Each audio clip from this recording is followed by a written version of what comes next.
Hello, I'm Ryan Hampton. You're watching Octane TV, the only place that you can actually see what's really going on in the drifting world.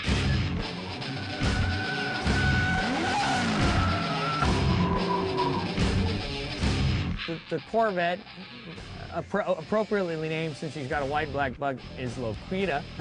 That is the car's name. Where we are today is we're at the World Finals D1 Grand Prix here at Irwindale Speedway. It's more or less the final event of the year for all of drifting as far as on a professional level. What's going on here is they've taken all the top drivers from all over the world and kind of stacked them up against each other and see how they all fare. It's kind of like a 52-car pickup. The Irwindale, you know, it's the house of drift. It's a lot of drivers' favorite course, because it is so fast, high banks, highly technical. You know, you have the section where you have to be going very, very fast and then slow the car down very quickly, or else you're into a concrete wall. Well, how Irwindale typically starts out is you have a very long straightaway. Now, most cars are getting up probably between third and fourth gear, in which case you enter the bank, hard clutch kick to try to not lose any speed.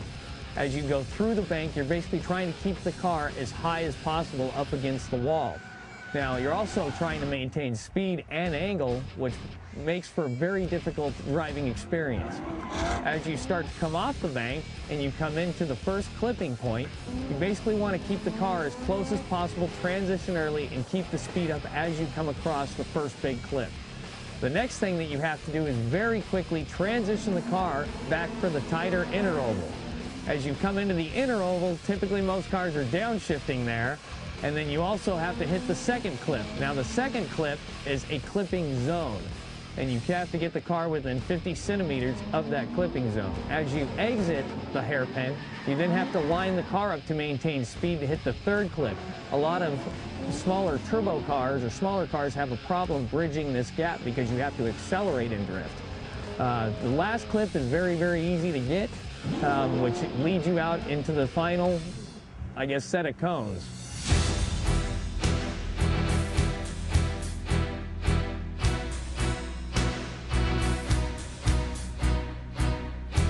I mean, as far as drifting goes, and it is a very it's almost like a tight-knit family, and you can discuss how your car works versus other car works, and I think it's just that it hasn't been around long enough to get that cattiness or that standoffish sort of mentality yet. You know, it's kind of like everybody's facing the same challenges still. How do I get my car set up? How do I get my car to drift better? And a lot of people share a lot of that information, especially among the American drivers, and that's possibly why you've seen the level increase so quickly, is everybody basically shares information. Hey, this has worked for me, and try this out.